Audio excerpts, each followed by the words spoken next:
तो दोस्तों आजादी के बाद से ही भारत के द्वारा रशिया से बड़े मात्रा में हथियारों को परचेज किया गया है और इनमें अभी भी कई तरीके के ऐसे महत्वपूर्ण हथियार है जो भारत को रशिया से मिलना बाकी है। इन हथियारों में S-400 का नाम सबसे पहले आता है। दोस्तों भारत के द्वारा रशिया से 5 स्क्वाड्रन S-400 सिस्टमों को परचेज किया गया है, जिनमें से 3 स्क्वाड्रन का डिलीवरी ऑलरेडी हो चुका है और 2 स्क्वाड्रन की डिलीवरी बाकी है। पर दोस्तों अब बताया जा रहा है कि शायद ये 2 स्क्वाड्रन मिसाइल भारत को तय समय पे ना मिले और इसके कारण स्वरूप कई तरीके के चीजों को जहाँ पे बताया जा रहा है, तो वहीं पे एक बहुत बड़ा कारण रशिया और यूक्रेन का लड़ाई है, जिसमें बताया जा रहा है कि रशिया फिलहाल इस पोजीशन में नहीं है कि भारत को बाकी बचे 2 सिस्टमों का डिलीवरी करे। पर दोस्तों ये जो S-400 सिस्टमों के डिलीवरी का डिले कहा जा रहा है, ये किस तरीके से इम्पैक्ट ला सकता है? क्या ये भारत और रशिया के रिश्ते को कमजोर करेगा या फिर भारत के सुरक्षा को कमजोर करेगा? दोस्तों ये चीज तो सवाल बना हुआ ही है, लेकिन कुछ जगहों में बताया जा रहा है कि भारत को या भारत और रशिया के रिश्ते को इम्पैक्ट नहीं करेगा, बल्कि ये भारत और रशिया के रिश्ते को और मजबूत करेगा। दोस्तों हाल ही में इंडियन एयरफोर्स की तरफ से अपने साल 2023 के बजट को रखा गया, जहां पे कुछ बजट का कटौती भी किया गया और इंडियन एयरफोर्स की तरफ से जानकारी दिया गया कि यह असल में इसलिए किया गया है क्योंकि इस साल के अंत तक भारत को जो कुछ एयर डिफेंस सिस्टम मिलने वाला था वो अब नहीं मिलेगा। और दोस्तों बाद में कुछ मीडिया रिपोर्टों के द्वारा खुलासा किया गया कि ये एयर डिफेंस सिस्टम कुछ और नहीं बल्कि S-400 एयर डिफेंस सिस्टम है, जिसे भारत के द्वारा रशिया से परचेज किया गया है। दोस्तों यहाँ पे आप लोगों के जानकारी के लिए बता दूं कि भारत असल में अक्टूबर 2018 में रशिया से करीब 5.5 बिलियन डॉलर के लागत से 5 S-400 सिस्टमों को परचेज किया है। दोस्तों सिस्टमों को खरीदने के बाद इसे रोकने को लेके अमेरिका की तरफ से भरपूर प्रयास तो किया गया, लेकिन अमेरिका ना इसे रोक पाया और ना ही इसमें बाधा डाल पाया। हालांकि दोस्तों अमेरिका की तरफ से जो प्रतिबंध लगाया गया उसके कारण पेमेंटों में थोड़ा डिले हुआ, पर फिर भी तय समय पे रशिया की तरफ से भारत को पहला, दूसरा और तीसरा S-400 सिस्टमों का डिलीवरी कर दिया गया। पर अब मुश्किलें चौथे और 5वां S-400 सिस्टमों के डिलीवरी को लेके है। कुछ दिन पहले भी रिपोर्ट आया था कि भारत और रशिया के बीच में बाकी के बचे S-400 सिस्टमों को लेकर जो पेमेंट के माध्यम है वो अब तक निर्धारित नहीं हुआ है और इसी कारण शायद डिलीवरी में थोड़ा डिले हो।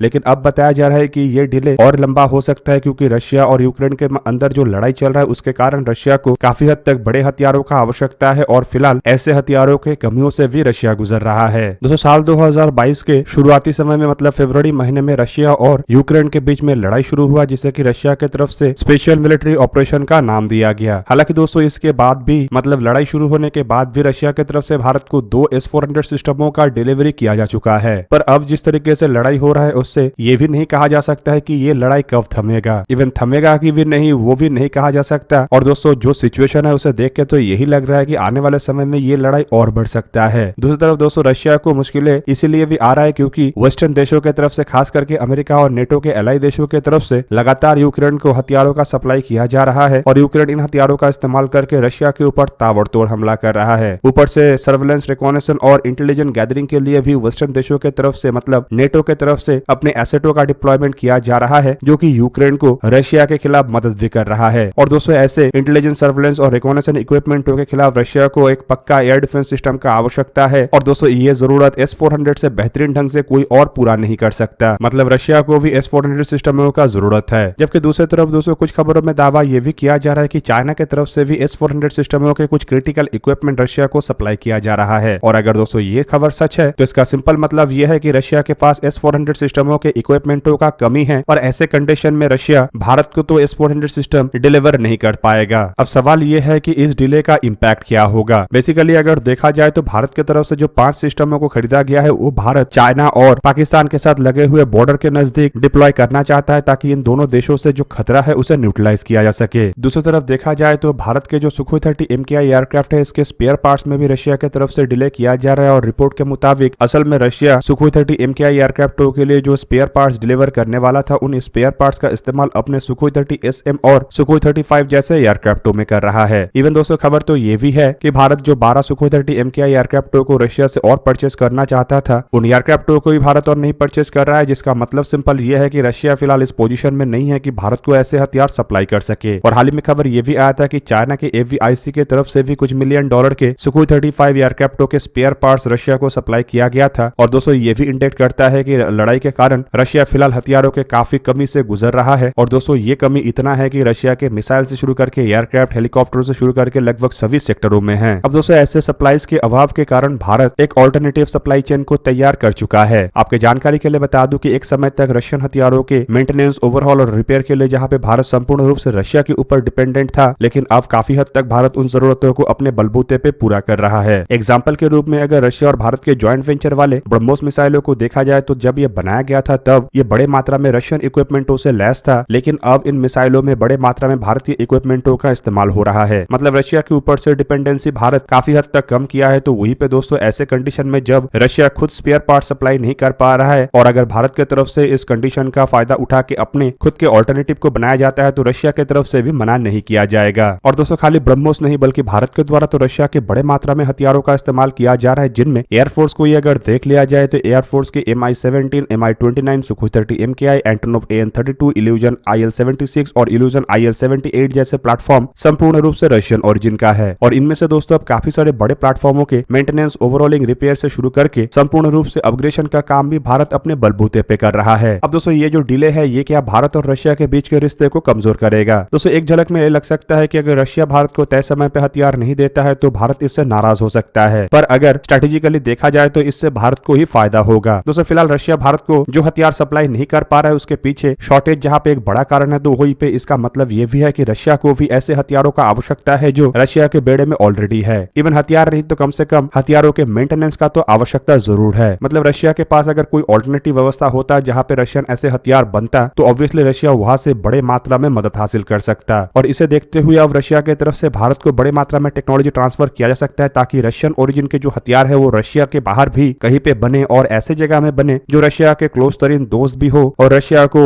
धोखा भी ना दे। अब दोस्तों कुछ लोगों के मन में ये सवाल हो सकता है कि चाइना तो इस लड़ाई में रशिया को भरपूर मात्रा में हथियार और स्पेयर पार्ट्स का सप्लाई कर रहा है, तो रशिया तो इस चीज का बंदोबस्त चाइना से भी कर सकता है। मतलब अपने हथियारों के टेक्नोलॉजी चाइना को ट्रांसफर करेगा और चाइना वहां पे हथियारों को निर्माण करके रशिया को दे सकता है। पर दोस्तों यहाँ पे बात यह है कि चाइना भरोसे लायक देश नहीं है और रशिया अगर टेक्नोलॉजी चाइना को ट्रांसफर करता है तो उन टेक्नोलॉजी को रिवर्स इंजीनियरिंग करके चाइना अपना इक्विपमेंट बनाएगा और बाद में रशिया को ही चुना लगाएगा। मतलब रशिया के जो हथियारों के एक्सपोर्ट मार्केट है उसके ऊपर चाइना खुद का कब्जा कर लेगा। मतलब ये लॉन्ग टर्म में रशिया को काफी नुकसान पहुंचा सकता है। जबकि दूसरी तरफ अगर रशिया इसी टेक्नोलॉजी को भारत को ट्रांसफर करता है तो भारत एक ऐसा न्यूट्रल देश है जो कभी भी रशिया को धोखा नहीं देगा और 75 साल के भारत के इंडिपेंडेंट के इतिहास में भारत के द्वारा कभी भी किसी भी देश को धोखा तो एटलीस्ट नहीं दिया गया है। ऊपर से दोस्तों जिस तरीके से वेस्टर्न देशों के द्वारा भारत को प्रेशराइज किया जा रहा है और फिर भी भारत इन देशों के प्रेशर में नहीं आ रहा है और अपने हितों के तहत काम कर रहा है, उसे देखते हुए भी ये कहा जा सकता है कि भारत कभी भी अमेरिका या किसी वेस्टर्न देश के प्रेशर में आके रशिया के साथ तो एटलीस्ट दगाबाजी नहीं करेगा। मतलब दोस्तों रशिया के यही हित में है कि वो टेक्नोलॉजी को भारत को ट्रांसफर करे जिससे कि भारत रशियन ओरिजिन हथियारों को भारत में खाली नहीं बनाए बल्कि रशिया को सप्लाई करे, इवन रशिया के साथ मिलकर इन हथियारों का एक्सपोर्ट भी करे और दूसरी तरफ जिन देशों के द्वारा रशियन ओरिजिन हथियारों का इस्तेमाल किया जा रहा है उन देशों को भी स्पेयर पार्ट्स का सप्लाई कर सके। अब दोस्तों भारत को टेक्नोलॉजी ट्रांसफर करने पे रशिया को एक तरीके से फायदा इस मामले में भी है। भारत एक न्यूट्रल देश होने के कारण भारत के द्वारा अगर किसी अन्य देश को मतलब किसी थर्ड पार्टी को स्पेयर पार्ट्स या हथियारों का सप्लाई किया जाता है तो वेस्टर्न देशों की तरफ से उतने मुश्किलें पैदा नहीं किया जाएगा जितना अगर रशिया डायरेक्टली करता है या फिर चाइना डायरेक्टली करता है। तो मतलब सिंपली अगर रशिया के हथियार भारत में टेक्नोलॉजी ट्रांसफर के तहत बनता है तो रशिया के जो एक्सपोर्ट है वो भी बरकरार रहेगा और रशिया के जो कस्टमर है उन्हें भी मुश्किलें नहीं आएगा। ऑलरेडी अगर देखा जाए तो कई सारे देशों को रशिया फिलहाल वेस्टर्न देशों के सैंक्शन के कारण हथियारों के स्पेयर पार्ट सप्लाई नहीं कर पा रहा है। इवन वो देश भी वेस्टर्न देशों को नाराज करके रशिया से स्पेयर पार्ट्स को हासिल करने का हिम्मत नहीं जुटा पा रहा है और उन देशों का मदद भारत की तरफ से किया जा रहा है। मतलब भारत उन देशों को स्पेयर पार्ट्स का सप्लाई भी कर रहा है और उन देशों के हथियारों के मेंटेनेंस भी कर रहा है। कुल मिलाकर अगर देखा जाए तो रशिया अगर अपने हथियारों की कमी को दूर करना चाहता है तो उसे भारत के साथ ही मिलकर आगे बढ़ना पड़ेगा जिससे कि दोनों देश मजबूत भी होगा, दोनों देश एक दूसरे के करीब भी आएगा और वेस्टर्न देश मतलब वेस्टर्न ब्लॉक किसी भी तरीके का कोई नुकसान भी पहुंचा नहीं पाएगा।